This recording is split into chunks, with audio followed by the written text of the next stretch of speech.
This is Movie Menu, an all-you-can-eat, drink, and hopefully digest buffet of movie news and reviews. This week's episode, we'll be reviewing the movie Jack Ryan, Shadow Recruit. Doo-doo, doo-doo. Skidya-doo-bee. Bidya-bee-bo. Skidya-doo-bee. Oh, oh, movie menu.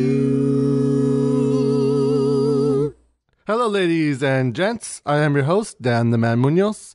I am here with Kit. Hello. Hey, Kit, and Z. Hello. All right, let's get into it. This past week, the Oscar nominations were announced. Pretty big deal, guys. What do you That's guys why I'm think? feeling fabulous, Dan. The Best Picture nominees are American Hustle, Captain Phillips, Dallas Buyers Club, Gravity, Her, Nebraska, Philomena, 12 Years a Slave. Yeah. I wonder which one you want to win. And The Wolf of Wall Street. Boo. I know which one you don't want to win. Yeah. So Z, what interests you about these nominations? Well, what interested me the most, which is what films were not included in The snubs. The snubs, exactly. So There were quite a few movies that were snubbed this year. Unfortunately, yeah. I mean, there was Fruitvale Station, for instance, which had absolutely great acting. You know what the sad part is? I have looked at so many lists of snubs, and Fruitvale Station is not on any of them. Yeah, it's one. been overlooked. It's one of these It's strange sad. films that came out. It was very underfunded as far as promotions, and obviously it deals with a real life story. Incident, right? And again, the real life strike incident. up a lot of emotions in the Bay Area. It did Exactly. pretty well in Sundance, if I remember correctly. It did. It won an It award, did. which is, pretty prestigious. But I think the issue is that it involves a scenario that people don't want to talk to, very much similar to what 12 Years a Slave is like. So if we're talking about the politics of the Oscars, big politics. I do probably, believe with that this the movie. reason why it was removed is because of that. I agree. I totally We also agree. have a snub of Long Walk to Freedom, which is the Mandela story, which, again, it was very current and it was completely removed. We had All Is Lost by Robert Redford. And that received like a 99%. It did, on Rotten yeah. Tomato. It's Um, like It was very a phenomenal high. performance. And Robert Redford came out saying there's a lot of campaigning going on and it can be very political. But it was overlooked even in Golden Globes. What he said is that it suffered from no distribution. So the issue was that there was just not enough numbers It was very involved. limited, yeah. And it's really sad because, we also have Saving Mr. Banks, which did get a lot of promotion, but got very little nominations. Yeah, the promotion of that right after Christmas Day, after it opened, it just fell away. You didn't hear about it. You didn't hear about it afterwards. Which is a shame because it's got phenomenal acting. Yeah, It got very mixed reviews, though. though, from critics, which I Yeah. found interesting because I thought the movie was fantastic. And then, of course, you have Captain Phillips rounding up the table of snubbed films. And it's got Tom Hanks doing one of his great performances. It did get a supporting, I believe. I It think did. Greengrass got Best Director for it. No, he didn't was not nominated. He was not nominated. I thought he Yeah, did. so again, it's got, great directing, great acting, and it's been completely ignored aside from the supporting actor, which is great because he was fantastic. But what do you think about Coen the Brothers. Coen Brothers? Inside Llewyn Davis, which for me was one of those amazing Best movies of the year. films of the year. That wasn't nominated. And Oscar or Isaacs wasn't nominated. Even the music. The music wasn't even really nominated. recognized. All that Team Bo Burnett, original music. And then the Golden Globes nominated the Hey Mr. Kennedy song, and I was like, that was the worst song out of the whole soundtrack. That It was the worst so song. awful. I was actually waiting to hear T-Bone Burnett being announced at 5:30 in the morning, I believe. Yeah. And I was waiting, best film, best audio, and I Original was song? like, where is that song? Best original song. Yeah, wasn't even entirely there. snubbed. No. Yeah. One of the most soulful films you'll ever watch for last year. Inside Some of the Llewyn best Davis. acting I've ever seen. Yeah, that Yeah. cat acting is amazing. Yeah, exactly. That was brilliant. So, okay, what interests you about the Oscars?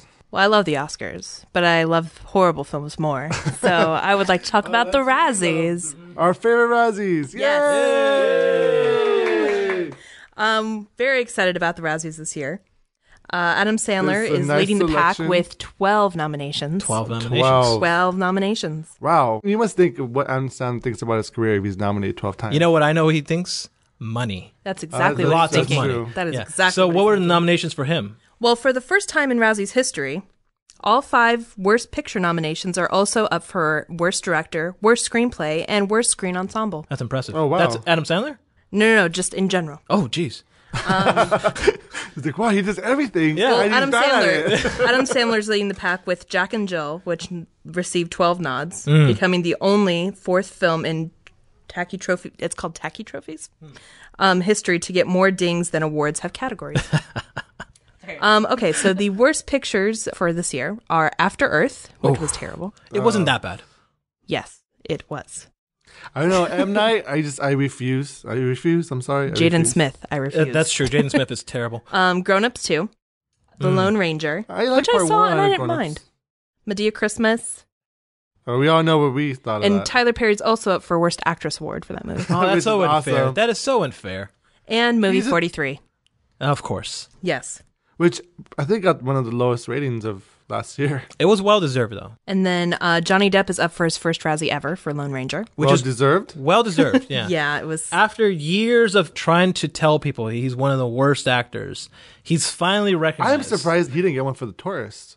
Oh, which that's was true. just It got a travesty. It got ripped a lot the Golden during Globes, the Golden Globes. loved that movie. It was painful. Yeah, except they're that Ricky foreigners. Gervais destroyed it. They're tourists themselves. The Tourist. So also up for worst actor is Adam Sandler, obviously leading the pack. Sylvester Stallone, Ashton Kutcher for Jobs, and Jaden Smith for After Earth. Wow, that And must Stallone is up for Grudge Match. Who do you think the worst actor is going to be? I'm hoping Jaden Smith Jaden Smith. because he's just god awful. He should just stop. He should just do a Shia LaBeouf and just quit entirely, in my opinion. It would do the whole world a favor. Much so. Less nepotism. That's what I say. Worst actress nominees include Lindsay Lohan for The Canyons. I never saw what I heard. It was basically porn. Halle Berry for The Call and Movie 43. Double whammy. Oh yeah, that's Holly's style, man. Selena Gomez for The Getaway, and Naomi Watts for Diana and Movie 43. You know, I kind of want Halle Berry to win it because she knows how to give an acceptance Which speech. movie? Catwoman. No, that's not an option. No, I'm saying, No, but, from both. no, She but went what I'm from saying, both. when she won Catwoman, she rocked that acceptance speech. Like, she Yeah, knows she how to did. lose She knew with she did style. a crappy movie. She's a classic gal. I love it. I want her I'm to okay win. with it. We'll lose. or lose. Lose, yeah. You want her to win the worst award. Exactly. But for which movie? Which The award? Call. The The Call. Let's just The give Call. it the call. Yeah. Just go with The Call. All right. So those are our nominees for this year. Looking forward to it. All right, guys. Let's move on to the movie review. Before we get started, depending on your reviews, guys, I will pick a winner at the end, whether you persuaded me to watch the movie or not watch the movie. So the movie we are reviewing today is Jack Ryan, Shadow Recruit. The plot is Jack Ryan accidentally uncovers evidence of an imminent terrorist attack. It's directed by Kenneth Branagh, who also directed Thor, and a lot of William Shakespeare plays. Its screenplay is by Adam Kozad and David Koepp, based on the character Jack Ryan by Tom Clancy. Here is a clip. You stick to the scheduled audit tomorrow. Everything official, everything in public. You'll be fine. I need for you to be fine. You know, you sold this as an office job.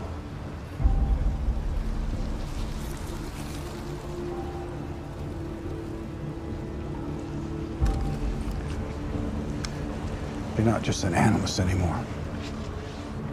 You're operational now.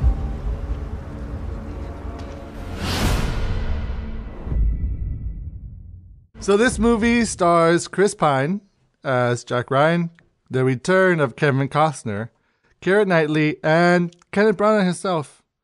So Shocking, isn't it? Shocking. Yes, yes. Directing and in the movie. It's not possible for him to go over the top. Never. No, Not he's a Kenneth Shakespearean Branagh. actor. He's always over the top. Never. Painfully Excuse me, over the they're top. classically trained. I apologize. So this movie is another attempt to reboot the franchise of Jack Ryan after The Sum of All Fears with Ben Affleck didn't go anywhere. What did you guys think of the plot?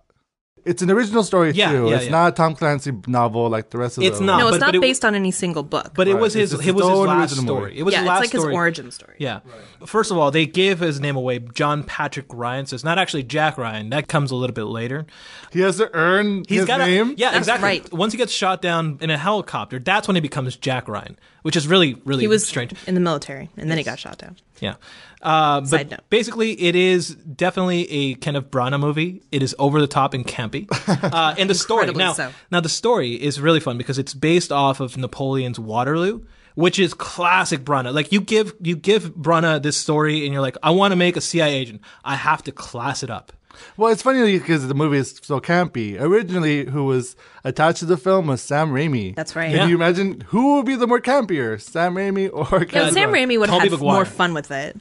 Whereas Kenneth Branagh's like, I will make a serious action movie. It'd actually be really fun if it was Tobey Maguire as Jack Ryan. Now The emo Tobey yeah, Maguire the emo from Tobey Spider-Man? Maguire doing this Yes, film. with the hair in his face. and dancing around. Yeah, yes. I think that would make for a better movie. But basically, the story is classical. It has the typical bad guy, sans the mustache. That's pretty much the only thing that's missing. You know, the first scene, the opening scene devilish mustache. with Branagh is that they're injecting him with something, and he punches the guy who's injecting him, and then sticks it just into so- himself. It's so funny. It's so over the again, top. it is It's like just watching bad. the old cartoon with Moose and Squirrel. It's that. Rocky and Bullwinkle. Rocky and Bullwinkle. Yeah. So it's like Natasha and Boris. Squirrel. Boris It's and exactly, Natasha. you're watching that, but in live action. Well, they did a live action movie of Did they? Rocky and Bullwinkle. Yes, they did. So, It wasn't good. No. As was this movie. so how does Chris Pine like live up to the character Jack Ryan? You know, Alec Baldwin played him first in The Hunt for Red October. Harrison Ford made him famous with Patriot Games. Was that the and Get Off Claire- My Plane? Yeah. Get Off my No, that's No, Air, no, Force Air Force One. One. Damn, I wish it was that Long one. movie. Please get your movie straight. And Clear and Present Danger. And then Ben Affleck. So him in this role, he's supposed to be like this up and coming guy. He's kind of a Boy Scout. You know, this is his origin story. Whereas like Harrison Ford, Total badass. yeah, they were very professional and suave. They knew how to play the good Jack Ryan. This is like the stumbling, fumbling Jack Ryan, and you're like, I don't care. So what's it, Chris Pine like rebooting all the characters? He did a great Kirk. Don't get me wrong. He was a great Captain Kirk. I think he's This still playing movie, James T. Kirk in this movie. And I like to some that. degree. Yes, but not as clever. He's still playing that It's like arrogant. a stupid James Kirk in this movie. I enjoyed that. I really thought that he was such a good Jack Ryan because he's playing James T. Kirk. He's smiling when he's not supposed to. He's being entirely, But there's scenes that are like, he's fighting for his life, and he's like, "Oh, what's happening?" yeah, and Like, you're laughing Would with you him. consider No, Chris I was Pine not to be laughing. the strongest actor in the movie, or who do you guys find is the strongest actor? I think the strongest has to definitely be Kevin Costner, who's clearly playing the sequel for Bodyguard. He's protected Whitney Houston, and he went off to the CIA. Every line he delivers is so Campy and stupid and bad. fun. You enjoy every bit of it. It's like, if you were a CIA director, do you really go on a mission and snipe people out? No, you don't. It's not intended to be serious. It's supposed to be really Yes, fun it is to intended watch. to be serious. It's Branagh. All he does is serious. Well, that's Oh, he did Thor. Thor Yeah. wasn't that serious. yeah. True, but think of the I think content. I think Kenneth Branagh is going from serious to Trying to make it campy. crazy. I Then think he succeeded. in I this think movie. Branagh is all camp. Thor was all camp. That's what I mean. He does camp. That's how it was well. written. I don't think this movie was written this way. The script has been around for like 10 years. That's true. Well, how do you guys feel about Branagh being in the movie? It seems to be like It was a a new terrible choice. wave of And his Russian directors. accent was terrible. He sounded like a Bond villain from the 50s. Like, it was bad. Well, maybe it was an homage, but like a failed attempt at homage. Yeah. When you say failed attempt, you mean it wasn't intentional. I think it was fully intentional. I think it was meant to be bad. And listen, if you're directing the film, you know you're going to have flack for being in the film itself. And the fact that he's playing the leading bad role, it was intentional. It's bad because Well, you he want was to enjoy it. Russian. What was his Yes. accent? Russian, uber Russian. Yeah. Now, do you think when he took the role himself, he's like, I'm going to be a bad Russian? Or do you think Yeah. he tried to be serious? And I think he was trying to be serious, and it came off. It was enjoyable. tell us one of your favorite scenes. Oh, one of my favorite scenes, it has more to do with Jack Ryan. He starts to chase down this bomb in a car, which is very reminiscent of like Batman Dark Knight Rises. And all of a sudden the truck stops and Jack Ryan crashes into the car and just spills right over. I was dying laughing at this scene. That pretty much proved to me they're not taking this movie seriously. This is Fast and Furious 5. They're making a campy version of a serious spy movie. And that's why I enjoyed it. What was your favorite or worst scene? Okay. Any scene with Kenneth Branagh. There's this scene where Jack Ryan comes in to like confront him, and he's like a financial analyst, so he's supposed to investigate his Russian, company, and he's like, Jack Ryan, I sold all your rights. Like, it's just Why so did they bad. cast you as a Russian villain? I don't know. I'd make a better villain, I swear. I believe your Russian accent. Thank you. Now, Keira Knightley's in the movie. Didn't you have any issues with Keira Knightley's English accent? Yeah, it was terrible. Well, it Her wasn't- American accent. Oh, I'm sorry. Yes, her American Yes. accent. I didn't think it was terrible. I thought it was hilarious. Did you know that they actually wanted Kate Beckinsale to be in the movie, and she I passed? actually think that would have been a better fit. Do you and then really? Jessica I do. Biel and she passed. That Yeah. also would have been better. Keira Knightley was an odd choice. Keira Knightley. And she looked like Annie Hall through the whole thing. I'm like, Oh, you thought happening? Annie Hall? See, Oh, yeah. I thought it was Ali Sheedy from Breakfast Club. Like she No, had she the wasn't dark that hair. dark. No, but she had the dark hair, and she kind of have that like that weird. It was more Annie Basket Hall. case. She was wearing like the trousers with the button up thing. Like I don't know. It was awful. So was Kenneth really Branagh, the principal from Breakfast Club. Oh, she was not the principal. But it was definitely a strange choice, and I enjoyed it because she was just bad, but I think she was intentionally bad. Well, this is like a reboot of a new franchise that they're hoping to do.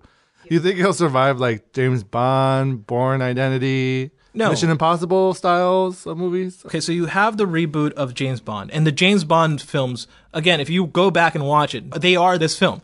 They're just campy. They're intended to be fun. The original. The originals. Did you really feel like they were serious? Like they The walked last around? James Bond film was phenomenal. It wasn't. It took campy. time. It wasn't. That's what I'm campy. trying to And say. this movie wasn't trying to be campy. I think this movie was trending to be campy, and it did a good job because it was trying to do an homage to the original James Bond films, which are ridiculous films. So is that what you would pair it with? Old school Yes, James Bond movie? go watch old school. Was Sean it Connery or Was it Russia with Love? Go back and watch those films. You know, this is the campy films. They're not intended to be taken serious like the modern ones. and what would you pair it up with, Kit?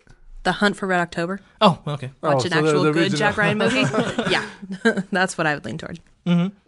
Sum this up in one word, guys. Boy Scout. Boy Scout. Yep. Why? Because the ending scene when he meets the president, Oh God. Kevin Costner says, "Can't you wipe that smile off your face?" He's like, "No." He's like, "That's why I like you, Boy Scout." I'm like, I can't even take this dialogue. I just felt like I just watched a clip of the movie. Yeah, and that's how bad it was. Again, it's popcorn fodder. It's that's my one word. It's a geopolitical film. It's That's but more it's, than one word, by the way. I know, but I'm saying popcorn Fail. fodder. It's just go watch it to have fun. It's not intended to be serious. So rate the film. Dine in, watch in the theaters. Take out, wait to watch it at home. Or leftovers. Avoid it like the plague. Avoid like the plague. So Don't watch Leftovers? this movie. It's not even fun to watch. You just sit there and you're like, why am I watching this? You missed it. You missed it In all. the first 5 minutes, I was like, this film is terrible. It's as if we saw different movies. It's Rate it, Z. It is dine in. You go watch it on a date, or you go watch it with a friend. You go watch it to laugh. It's a big, dumb Hollywood movie. You know what's funny? Is that since you recreated the last scene, I want to see it in theaters. No! Dine in! Z, you win this round. Finally. Dang it. And it's funny, you convinced me, Kit. Dang my acting skills. So that'll do it for us today. Again, I'm Dan the Man. What a Boy I'm Scout. here with I'm here with Kit and Z. Goodbye. And make sure to check us out at moviemenureviews.com. Thank you. Movie menu, movie menu. The bearded octopus. Movie menu. Are we recording that? Movie menu. That's cool. Wow. And it works in both ways. They do tickle. And they have Movie menu. beard. Movie menu. Movie menu. Stop. Just stop. Thank you for listening to Movie Menu. Please visit moviemenureviews.com for movie news and reviews.